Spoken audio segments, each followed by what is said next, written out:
जमी अधिग्रहण को नहीं बढ़ुची रास्ता समस्या। जाजपुर जिला कोरेई निर्वाचन मंडली अंतर्गत तंड्रा पंचायत गाँ हूँ फिरोजाबाद।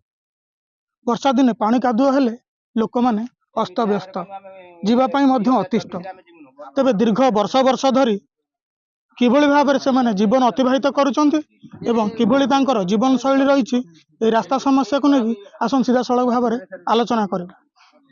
परिचयटा देबे नाटा को ना गोदार बेरा घर फेरदाबाद केते वर्ष होला आपण एटी जनबसति कोली उठिला एटी 100 वर्ष हो कारण को विषय रे आपण अवगत करैथिले ना बहुत थर जनईछु आज्ञा समिति जनईछु बुझल ना एमएलए भी आसते नईबटे बुझल ना एमएलए को धरिकी आज बिल घर फर पानी सब होता एमएलए आसते आ तृतीय सरपंच उमा बाबू आते बुझे समस्त बहुत लोक आते आसिक आरी चल एमएलए टेकी आम भी टेकीचु शुणु नुगी नुगी टेकीचु सी सब टेकी बुझल ना आईनु सी आप नई पाख समस्त आड़े सब आइले इनक्वारी भी आई से आप कहले नई पाख गाँ लोक भी आम घर लोक कहने चल सी भी कहते आपन कि कहले तार तत्पर किसी कले ना आ जी भोट नापी आसुँच से खाली बस कहते आम करदेमु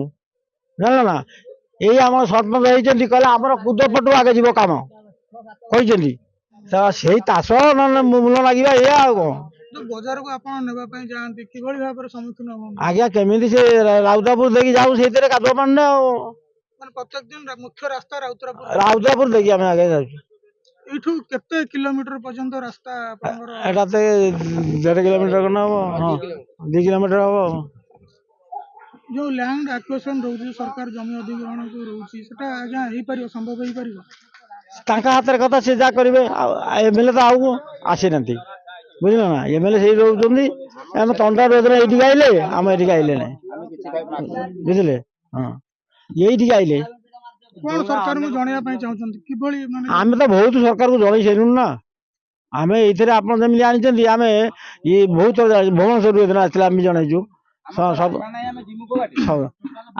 तबे आउ जन ग्रामवासी अछन सीधा सळग भाव रे आलोचना करबा तो वर्तमान निर्वाचन घड़ी आछि वर्तमान परिस्थिति आमे आजि पन्ते माने रास्ता खंड पाइनो हमर रास्ता खंड दियंतु आमे वोट देबाकू जिमु न ना आमे रास्ता नै आमे जाई परिबुनो वोट देबाकू आम वोट पर अधिकार सरकार अच्छी आम मानुचु भी नाई कौन आम उपर सी नुह आम नदेबू आम कौन करेंगे सी किंतु आम रास्ता खंड आमको दिंतु आम कि मागुन एणी सरकार जहाँ अनुदान दौरान तो संसार समस्त दौरान आम पाचु आ किंतु आम भोट ये भोट देवाक जी रास्ता टे ना शीत प्रबल ये भाउज गोटे पहले झाड़ा बांति खटिया कांधे नहीं गलु से समाचार भी सरकार को देचु तापर फेर आइले नईबेट एमएलए आसते सरपंच आसते चूड़ा जलिका देखी जाते भी कहीचु केवल आम रास्ता ना वर्षा दिन में भाई साप कामुड़ी पकोची आपण भाई सांबादिक मीडिया वाला भाई साप भी कामुड़ी प्रमाण अच्छी जाजपुर टाउन में लेखाई थी स्वतंत्र आम पिला छुआ आज गोटे गर्भवती स्त्री लोक आम कांधे नहीं जाऊँ सी प्रसव करेंगे जी केमी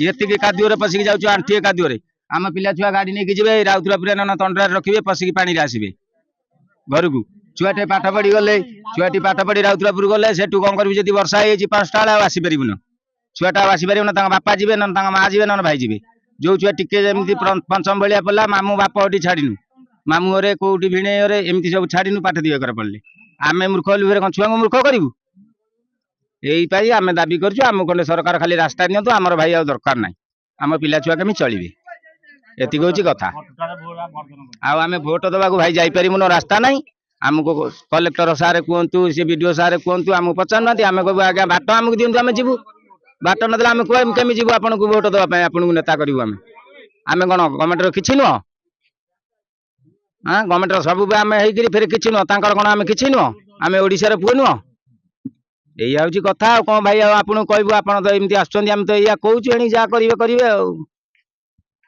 दीर्घ दिन रास्ता समस्या को लेकिन क्षोभ प्रकाश करुँच ग्रामवासी भोट वर्जन पर्यंत निष्पत्ति आसला तेरे देखा जो जो जनप्रतिनिधि मैंने एठाक आसुंच लोक मान किभली भाव में सेवा करुँच कार्य करुँच चिंतार विषय पलटि अलेक्जेंडर दास भारतीय जनता पार्टी कोरेई ବର୍ତ୍ତମାନ ପରିସ୍ଥିତିରେ ଆପଣ ଆସିଛନ୍ତି ଗ୍ରାମରେ ପହଞ୍ଚନ୍ତି, କ'ଣ ଲୋକମାନଙ୍କ ଅବସ୍ଥା ଦେଖୁଛନ୍ତି, କିଭଳି ଭାବରେ ତାକୁ ଉପସ୍ଥାପନା କରିବେ ଆଗାମୀ ଦିନରେ? ସ୍ୱାଧୀନତାର 75 ବର୍ଷ କୋରେଇ ବ୍ଲକର ତଣ୍ଡରା ପଞ୍ଚାୟତର ଏଇ ଫିରୋଜାବାଦ ଗାଁରେ ଆଜି ପର୍ଯ୍ୟନ୍ତ 75 ବର୍ଷ ପରେ ବି ରାସ୍ତା ଖଣ୍ଡେ ନାହିଁ। ଏବଂ ଏଠି ଆମର ଯେଉଁମାନେ ରହୁଛନ୍ତି ଆମ ଭାଇ ଭଉଣୀ ମାନେ ଆମର ପରିବାରର ଲୋକମାନେ ଏମାନେ ରାସ୍ତା ଖଣ୍ଡେ ଆଜି ନାହିଁ। ଏମାନଙ୍କର ଯେତେବେଳେ ଅସୁବିଧା ସୁବିଧା ପଡୁଛି ଏମାନେ ଯିବେ କେମିତି? ଏ କଥା ନେତା ବିଧାୟକଙ୍କର ଏପର୍ଯ୍ୟନ୍ତ ମୁଣ୍ଡରେ ପଶିଲା ନାହିଁ। ଏଇଟା ଅତି ଦୁଃଖଦ କଥା। ମାନେ ଆମ ଆଶ୍ଚର୍ଯ୍ୟ ଲାଗୁଛି ଏବଂ ଆମ ବିଧାୟକ ମାନେ ଯୋଉ ବିକାଶ କଥା କହୁଛନ୍ତି, 2-3 ଜଣ ବିଧାୟକ ଯାଇଛନ୍ତି ଏବଂ ଏ କୋରେଇ ମାଟିରେ ଯେଉଁମାନେ ବିକାଶର କଥା କହୁଛନ୍ତି, ଆମେ ଆଜି ତାଙ୍କୁ ପ୍ରଶ୍ନ ପଚାରୁଛୁ, ଯଦି ବିକାଶ କରିଛନ୍ତି ତାହେଲେ ଏ ଗାଁକୁ ରାସ୍ତା କାହିଁକି ଏପର୍ଯ୍ୟନ୍ତ ନାହିଁ, ତାର ଉତ୍ତର ଆଗେ ଦିଅନ୍ତୁ। ଏପର୍ଯ୍ୟନ୍ତ ଗାଁର ମୌଳିକ ସମସ୍ୟା ତ ସେମାନେ ପୁରା କରିପାରୁନାହାନ୍ତି। ଆପଣମାନେ ଦେଖିପାରିବେ, ସେଠି ଦେଖନ୍ତୁ, ମୁଁ ଆପଣଙ୍କୁ ଦେଖାଉଛି, ଏ ଯୋଉ ଗୋଟେ ଟ୍ୟୁବୱେଲର ଅବସ୍ଥା ଦେଖନ୍ତୁ।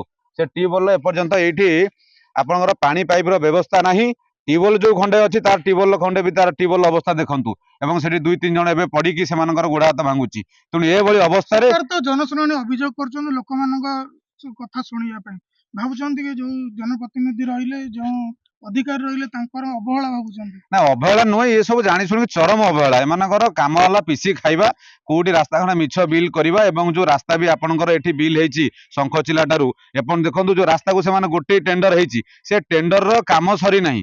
ଏଠୁ ବିଲକୁଲ କିଛି ହେଇ ବି ନାହିଁ। ସେ ଟେଣ୍ଡର ସରିଗଲାଣି, ତାର ଅବଧି ବି ସରିଗଲାଣି। ତାହେଲେ ସେ ଟେଣ୍ଡର ଯୋଉ କଣ୍ଟ୍ରାକ୍ଟର କାମ କରୁଛନ୍ତି ତାକୁ ଏ ସରକାରୀ ବାବୁ ମାନେ କେମିତି ସହଯୋଗ କରୁଛନ୍ତି? ଏବଂ ଜନପ୍ରତିନିଧି କୋରେଇ ବିଧାୟକ କ'ଣ କରୁଛନ୍ତି? କୋରେଇ ବିଧାୟକ କେମିତି ଜାଣିପାରିଲେନି? କୋରେଇ ବିଧାୟକ କାହିଁକି ଆସିନାହାନ୍ତି ଏବଂ ଆସିକି ଯଦି ଆସିଥିବେ ବି ତାହେଲେ କାହିଁକି ସେ ପର୍ଯ୍ୟନ୍ତ ଏଠି ଗାଁକୁ ରାସ୍ତା ନାହିଁ? ତା ପାଇଁ କରିଛନ୍ତି କ'ଣ? ଇଏ କୋରେଇ ବିଧାୟକ ତ ଜଣେ ନାହାନ୍ତି, 2-3 ଜଣ ବିଧାୟକ ହିଁ କରିନାହାନ୍ତି। ଇଏ ପ୍ରଶ୍ନ ଆଜି ଆମେ ମାଗୁଛେ, ଜବାବ ଆଜି ମାଗୁଛନ୍ତି ତଣ୍ଡରା ପଞ୍ଚାୟତବାସୀ, ଏ ଫିରୋଜା ଗାଁର ବାସୀ। ଆଜି ଆପଣ ଏଠାରେ ଉପସ୍ଥିତ ରହିଲେ, ଗ୍ରାମବାସୀଙ୍କ ସମସ୍ୟା ସୁଝିଲେ, ଆଗାମୀ ଦିନରେ କ'ଣ କରିବେ? ଆଗାମୀ ଦିନରେ ଏ ଗାଁ ପାଇଁ ଆନ୍ଦୋଳନ ଚାଲିବ। ଭାରତୀୟ ଜନତା ପାର୍ଟି ତାଙ୍କର ଦାୟିତ୍ୱ ନେବ ଏବଂ ଗାଁରେ ଯେଉଁ ମୌଳିକ ସୁବିଧା ଆସିନାହିଁ ତା ପାଇଁ କୋରେଇ ବ୍ଲକ ଜିଲ୍ଲା ପ୍ରଶାସନ ଏବଂ ତାର ଦାବି ରହିବ ଯେ ତୁରନ୍ତ ଏ ଗାଁକୁ ସେମାନେ ରାସ୍ତା ଦିଅନ୍ତୁ। ଆପଣ ଅଧିକାରୀଙ୍କ ପାଖରେ ପହଞ୍ଚିବେ? ନିଶ୍ଚିତ ଭାବରେ ଗାଁବାସୀଙ୍କୁ ନେଇକି ଆମେ ପହଞ୍ଚିବୁ ଏବଂ ଗାଁବାସୀଙ୍କର ମୌଳିକ ସମସ୍ୟା ପାଇଁ ଆମେ ଆନ୍ଦୋଳନ କରିବୁ ଏବଂ ତାଙ୍କ ପାଇଁ ଆମେ ସବୁ ପାଇଁ ଆମେ ସାହାଯ୍ୟ କରିବୁ। ନିଶ୍ଚିତ ଭାବରେ ଆପଣ ଯାହା ଶୁଣୁଥିଲେ, ଆଜି ଗ୍ରାମରେ ଏକ ବୈଠକ ହେଇଥିଲେ ଏବଂ ଏହି ବୈଠକରେ ମଧ୍ୟ ଜନପ୍ରତିନିଧି ଆସି ପହଞ୍ଚିଥିଲେ। ନିଶ୍ଚିତ ଭାବରେ ଆଗାମୀ ଦିନରେ ଏହାକୁ ନେଇକି ସରକାରଙ୍କ ପାଖରେ ଲିଖିତ ଅଭିଯୋଗ ହବ ଏବଂ ଏହି ଅଭିଯୋଗରେ ନିଶ୍ଚିତ ଭାବେ ସରକାର ଶୁଣିବେ ବୋଲି ଯାହା ଗ୍ରାମବାସୀଙ୍କର ଇଚ୍ଛା ପ୍ରକାଶ ପାଇଛି।